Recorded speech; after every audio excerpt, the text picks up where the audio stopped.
En este vídeo te voy a hablar de cómo se pueden trabajar las emociones en el aula.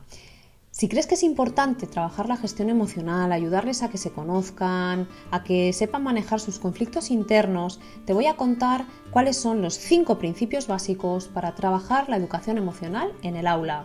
Primer principio, la inteligencia emocional puede trabajarse en el aula. Y cuando se hace, los resultados son muy buenos. Aunque hay muchas definiciones, yo me he basado en una de Mayer que dice que la inteligencia emocional es aquello que nos permite conocer, regular y manejarnos con las emociones tanto propias como ajenas. Para mí es una de las cosas más importantes que debería conocer el alumnado cuando acabara la educación secundaria obligatoria. Aprender a manejarse con sus conflictos internos y aprender a conocerse. Si bien es cierto que en el currículum actual no aparece de forma explícita en ninguna asignatura, si buceamos un poco en la normativa vemos que en el apartado de elementos transversales sí que aparece la educación en valores, la educación para la salud y esto para trabajarlo desde todas las áreas. Y además, como siempre, tenemos la tutoría como espacio privilegiado para trabajar la educación emocional, ya que en el plan de acción tutorial los 3 objetivos de la tutoría serían aprender a conocerse, aprender a ser persona y aprender a pensar. Por tanto, 2 maneras de trabajar la educación emocional, de forma directa y explícita en la tutoría y de forma transversal en el resto de asignaturas. Principio número 2. Las emociones no son buenas ni malas. Tenemos que desterrar la idea de que hay emociones buenas y hay emociones malas. Evidentemente a todos nos gusta más estar alegres que estar tristes, pero debemos enseñar al alumnado a que todas las emociones tienen su función. Por ejemplo, el miedo nos protege. Cuando está bien regulado es una reacción automática que ayuda y es un valiosísimo recurso del que no podemos prescindir. La culpa tiene también una función positiva. Nos anima a rectificar. La tristeza nos permite buscar consuelo, a establecer lazos.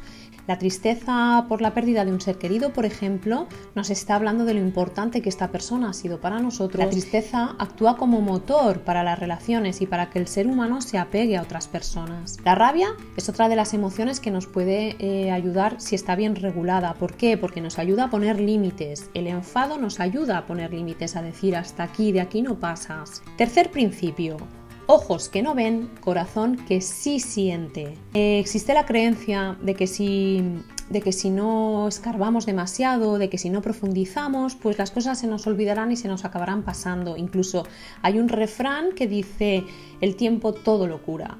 Pues bueno, algunas cosas sí, pero normalmente lo que tiene que ver con lo emocional no suele ser así. En clase me gusta poner el ejemplo del carro de caballos.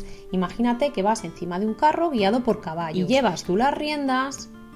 El carro va a poder ir hacia donde tú quieras que se dirija. Si por el contrario no quieres saber nada de los caballos, actúas como si no existieran, no les alimentas, no les das de comer, no les cuidas, no les lavas, pues lo que sucede es que has soltado las riendas y que los caballos irán hacia donde ellos decidan. Irás como un pollo sin cabeza. Regular las emociones es vital para que podamos ir y dirigirnos hacia donde nosotros queremos realmente dirigirnos. Cuarto principio. La inteligencia emocional tiene una relación positiva con la salud y el bienestar. Hoy en día hay muchos estudios ya que están apuntando entre la relación que hay entre la inteligencia emocional y la salud física. Cuando los chavales no tienen una buena gestión de sus emociones, la conflictividad aumenta, la desmotivación aumenta y esto hace que el clima en el aula empeore muchísimo. Esto engancha con el principio número 5 que dice que cuando alguien se encuentra mal es mucho más difícil que se porte bien. En palabras de Garnier, solo desde una calma interna la persona fue capaz de buscar y promover entornos tranquilos. ¿Qué significa? Pues que cuando tenemos chavales en el aula que tienen ansiedad, que no se encuentran bien, que no están gestionando bien sus emociones, la conflictividad aumenta de forma exponencial. Y bueno, comprender esto pues tampoco significa que no puedas hacer nada o que no tengas que poner límites, pero si conectamos con el grupo, si comprendemos lo que ocurre, si trabajamos las emociones, podremos poner límites de forma respetuosa y las cosas irán mejorando poco a poco.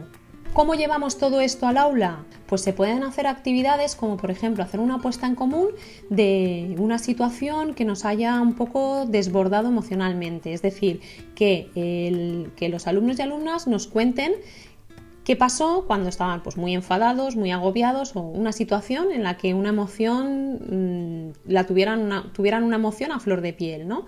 Que nos cuenten cómo la vivieron, cómo la consiguieron regular, si es que lo consiguieron, qué podían haber hecho en vez de lo que hicieron para mejorar la situación a toro pasado, y hacer una puesta en común de todo esto para que cada uno vea cómo los demás regulan las emociones. Otra actividad que se puede hacer en el aula es que escriban cuáles son las funciones de cada emoción, ¿no?